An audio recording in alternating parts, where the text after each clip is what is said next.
Welcome back to IGN Live from Gamescom in Germany. Our final demo of the day is Middle-earth: Shadow of Mordor. Michael, welcome to the show. Thank you very much. Now, I don't mind telling you, at IGN, this is one of our most anticipated games. Oh, it's been amazing. We've been looking at the Rewind Theater stuff. So cool. We've got a lot of big Tolkien fans in the office, actually. So what do we get to see today? Today we're actually going to show a little bit of the Nemesis system again. We're going to show because every time we show that, something different's going to happen we haven't seen before. And also, I guess, talk about some of the stuff we've revealed at Gamescom. And plus, this is the first time we've ever been able to let fans and players get their hands on the game. So getting a good reaction? It's amazing. It's really fun. Okay. So we'll jump into the gameplay here. Do you want to start off explaining the Nemesis system? Yeah, sure. So basically, we've got this big, overarching, epic story of Celebrimbor, an elf from the Second Age, and Sauron and their history and the forging of the Rings of Power. But then we also want to enable players to create these very personal stories of their own enemies, create their own villains and their own stories within the world. So it's really a whole group of features that come together to create your own unique villains every single time you play the game. So every time we show it, every time someone plays it, they're always going to see a new set of guys. Like, we'll see people now we haven't seen before. I think like the three keys to that: one, there's no generic cannon fodder in the game. Like, any enemy in the world can get experience, can get promoted. And that's one of the most interesting aspects to me. Your enemies might carry a grudge. That's number two is they remember. And they remember, and then the next time you see them, they'll call back to that. So there's thousands upon thousands of VO lines covering all of these different situations that could arise and so on. So that took a huge amount of work. We actually had one of our writers on that was Dan Abnett, who was the writer of Guardians of the Galaxy, like the comics and stuff. So we really put a lot into that VO. And then the third thing is how we handle death. So of course, normally you die in a game, we reset time, pretend it didn't happen, do the same thing again.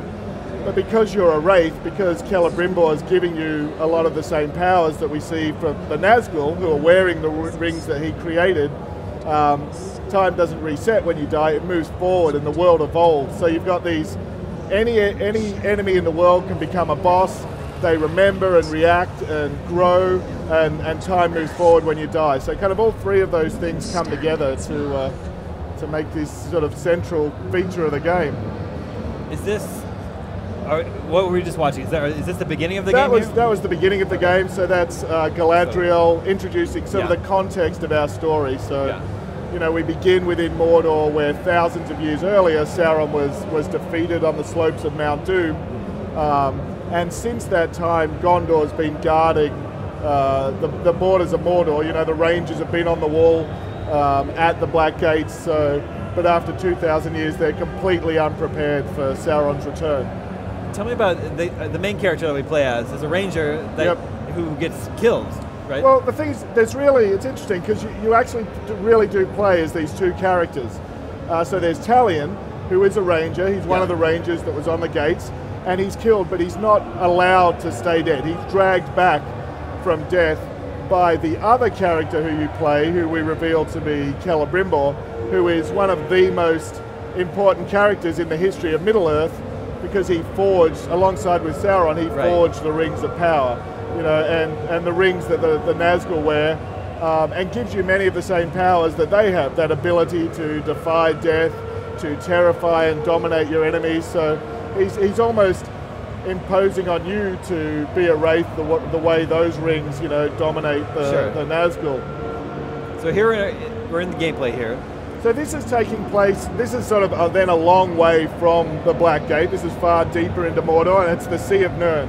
So, Sauron obviously has these vast armies he's just beginning to build, and this is the lusher part of Mordor that enables him to feed those armies. So there's slaves tilling the fields. So that makes it a really perfect place for you to get behind enemy lines and to actually mess with his war machine.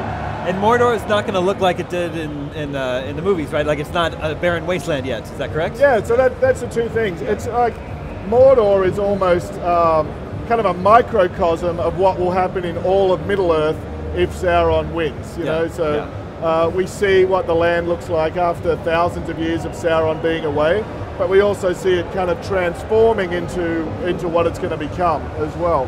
And here we're looking at this is what we call the army screen, and this is kind of the heart of the Nemesis system. This is where you can see all of your different unique enemies. This is one of the war chiefs. So this is Hawk the Raven. Obviously never met this guy before. And the things to look out for as you're looking at them, there's their power, which they earn as they get promoted. Gives you an idea how tough they are, but also what rewards they'll drop if they're killed. Ugu, you can see this guy's the butcher. So they kind of multitask. So he's probably the battlefield surgeon as well as being responsible for the cooking. And we can see Marku, the disgusting, who kind of looks like he's earned that name. He's a berserker, got these twin cleavers. But these guys get into this position by backstabbing and betraying and slaughtering each other. And that makes them very, very paranoid. So you can't just find them wandering in the world. You actually have to challenge them and draw them out into combat. So, and then early in the game, when you do that, you can just kill them to weaken Sauron's army. But later, as Celebrimbor's power grows, you can do more. You can actually dominate and bend these guys to your will. So, I'm not actually sure if Ryan can hear me, or sorry, Evan, I should say, and follow what I'm doing, or we're just going to react to what's going on. We should probably just react to him. Yeah. So those lines from the war chiefs coming down, they indicate his bodyguards. So he also has followers. They're just waiting to replace him if they get their chance and he dies. The guy with the shadows that we don't know about, we haven't learned who they are yet, so you have to gather intel, interrogate your enemies to learn about them, as well as to learn their strengths and weaknesses. So you really also want players to be able to control their own difficulty, you know, rather than just going back to the menu, hitting easy or hard. Within the game, if you want a really tough challenge, you can go straight after a war chief, take on him and his bodyguards at once. If you want to make it easier or he's proving too tough, you can wear him down by defeating his bodyguards, turning them against him, using his weaknesses. Really want it to be very, very dynamic, you know, have a lot of choices for the player. Yeah. Is that the map in the upper right corner showing you where you can find them? Yeah, so that map up there, that's the map of the zone that you're in this case Nirn, and each area that you're in has its own army, its own hierarchy. So, and you can travel back and forth between those as you kind of take these guys on. So now Evan's marked Lamul Frogblood as his target, and he's going to go and try, I think, and take him on. And now we're in the open world, and we can also see there's other named enemies or captains just living there in the world. We haven't gained intel on Amug the Whiner yet, so we don't know his strengths and weaknesses. But we can see the red icon on the mini-map, that's a power struggle. They're the different missions that the orcs are actually creating for themselves within their society. And as well, we can see the golden icons, they represent the war chiefs we need to defeat, and our current kind of marked target.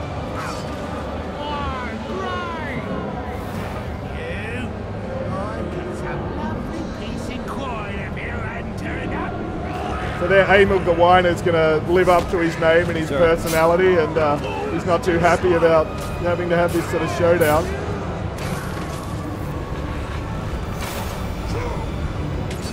Oh, there's actually a Graug, one of the monsters down there. So, and by defeating these guys, as you wear them down, because he's now got the green icon over his head, so he's weakened enough that we can now use our wraith powers to actually dominate him, bend him to our will, and make him part of our armies, once we can clear out some of these other guys.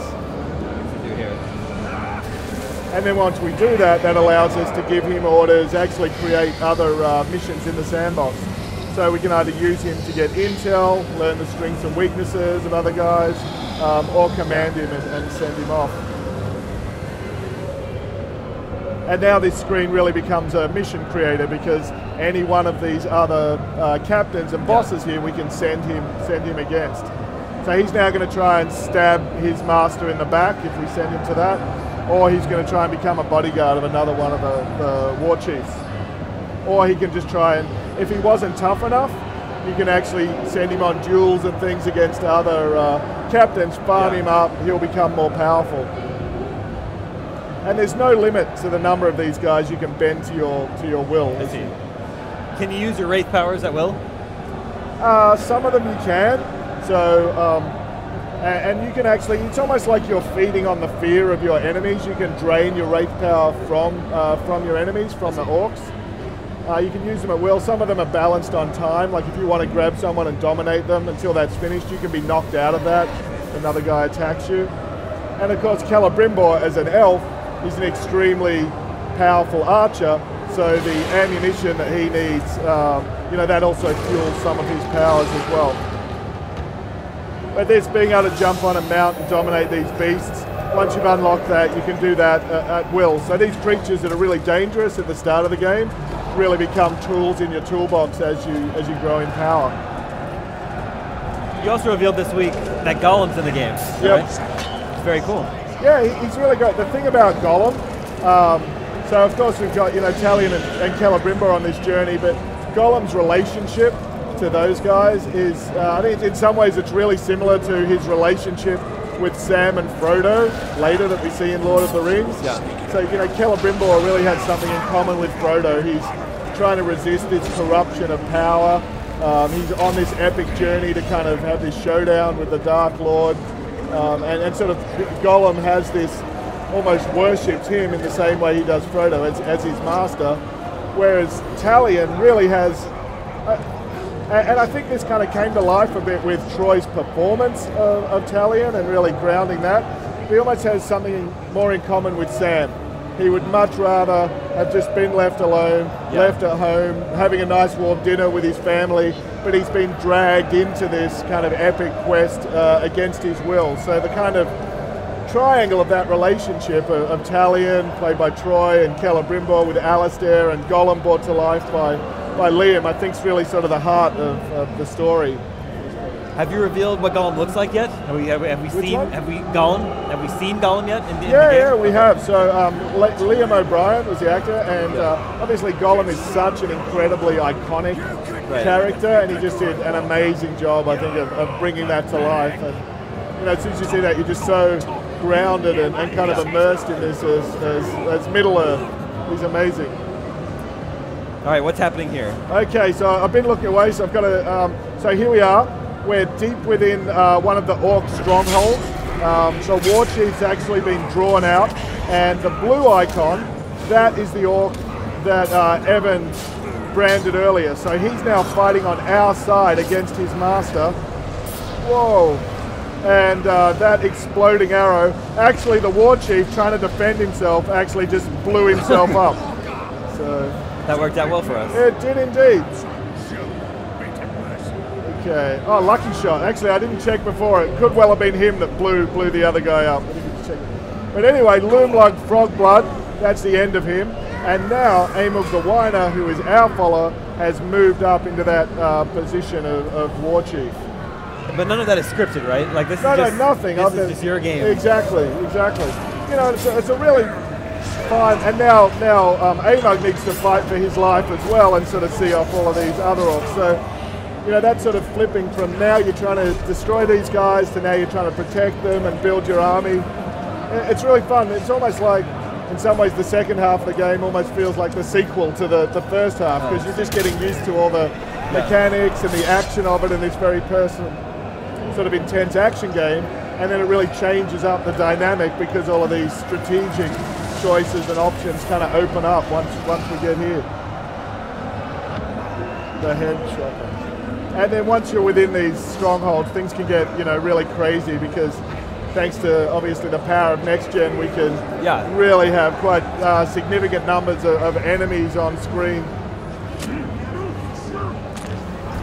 Let's see how this works out. So this guy, he's actually recoiling in fear. Is the goal to clear out the stronghold? At the beginning, the goal is to clear out the orc leadership. Later, the goal becomes to actually build your army so that you can take them and take them against the Black Captains, who are the main villains. The last video released was kind of that story trailer of those guys. So then as well as all of these orcs, we also have these tentpole villains who are Sauron's main henchmen, sort of his main bodyguards that are leading the whole sort of reoccupation of Mordor, because it's a big part. One of my favorite lines in the appendices of Lord of the Rings is it's talking about the Black Speech, and it says that Sauron tried to get all the orcs speaking the Black Speech, which I think just really speaks to, he's not totally omnipotent, and these orcs aren't totally obedient. You know, they have to be tamed and dominated and controlled as well, and that's really the Black Captain's job, to come in and impose Sauron's will throughout Mordor on these guys as well. Might get to show, see how, depending on how crazy things get, we might get to show death as well, and how the sort of world evolves after you die. I'm not sure if At Comic-Con recently, did you guys unveil a new Wraith? Is that what you unveiled? Yeah, so that was when, we were really torn about that in a lot of ways, because we unveiled the identity of the Wraith as being Celebrimbor, and it was really because he's such an important part of the game, and he's such an important part of the lore and the story of Middle-earth, that sort of going in and playing the game with that context of who he is, I think just makes the whole story even richer. And then even after you learn who he is, of course, then we get into the twists and turns of our specific story and his revenge against Sauron. I see. Oh, he's going to die. I wish... Okay, so now the other thing we could just see on the right there, having defeated him, that's the runes. So every time you defeat one of these Nemesis enemies, they're going to drop one of these runes, and these you can use to customize and craft and upgrade your weapons as well. Oh, he's down. Maybe he'll die. Good. Okay, so he's going to get mauled to death here. And as I say, what's going to happen now is, until he's resurrected at one of the Forge Towers, time's going to move forward, so we'll see all the power struggles resolve in the Orc Society. So the guys that he's killed, the power struggles, the promotions, and then next time he meets them, they're going to remember all of those encounters as well. I see. Now, Shadow of Mordor is one of those rare games that it was moved up. It wasn't delayed. The release date was actually moved up recently, so now it's coming out September 30th. I think so, and then October 2nd in Europe. So we're super excited. Yeah, I'm super excited too. Like I said, this is IGN's one of our most anticipated games. So Michael, thank you so much. Thank you. For bringing us really the update. It's looking great. Thanks a lot. That's it for day one from us here, IGN Live at Gamescom, presented by Dead Island 2. But tomorrow, make sure you come back at the same time. We'll have many more game demos to show you, lots more big games. Everybody, get a good night's sleep. Come back well rested tomorrow. We'll see you then.